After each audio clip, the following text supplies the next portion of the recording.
A single social media post once skipped class for foreign students in the United States.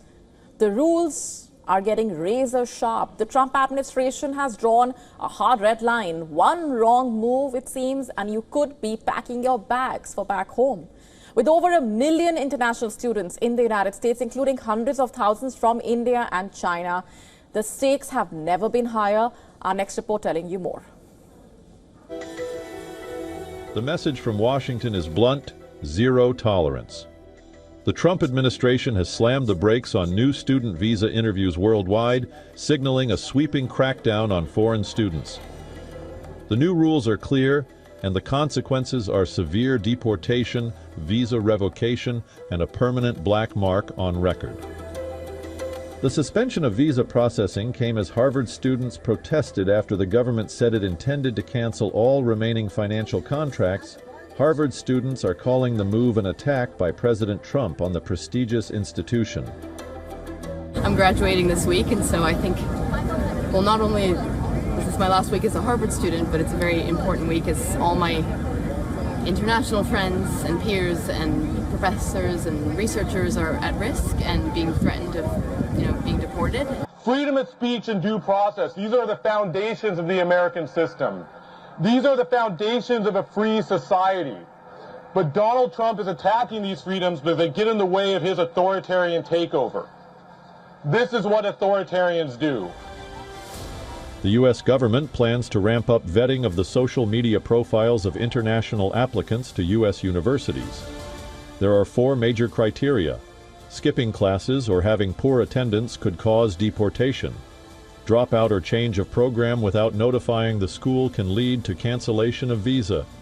Overstay on visa or taking up unauthorized work can affect the visa of the student. Also, most importantly, post anything questionable on social media could cancel the visa. So every sovereign country has a right to know who's trying to come in, why they want to come in, who they are, what they've been doing, and at least hopefully within that framework, determine what they will be doing while they're here. So that's nothing new. Over 1 million international students study in the U.S., with India leading at 331,602, followed by China at 277,398, and Europe, 90,600 students. These students inject nearly $50 billion into the U.S. economy each year. But the new advisory means even the best and brightest aren't immune. Beijing urged Washington to safeguard the legitimate rights and interests of international students, including those from China. The sweeping U.S. measures have resulted in foreign governments moving to snap up affected students, with Japan and Hong Kong urging local universities to take in more international applicants. The evolving landscape necessitates heightened awareness and compliance from international students. In this new era, digital footprints are as consequential as academic transcripts. Going straight across now to our correspondent Susan Tehrani, who's been tracking those developments very closely and is with us from New York. Susan, these moves come with far-reaching implications. What are you picking up specifically on the social media vetting procedures and what they could look like?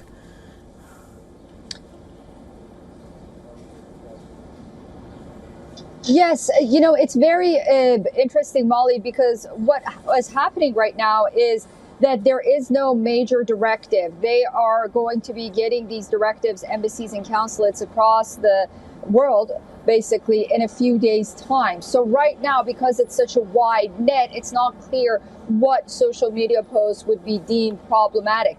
Now, after 9/11, there was really a heightened scrutiny, understandably, for national security reasons on foreign students coming here because of what happened during 9/11.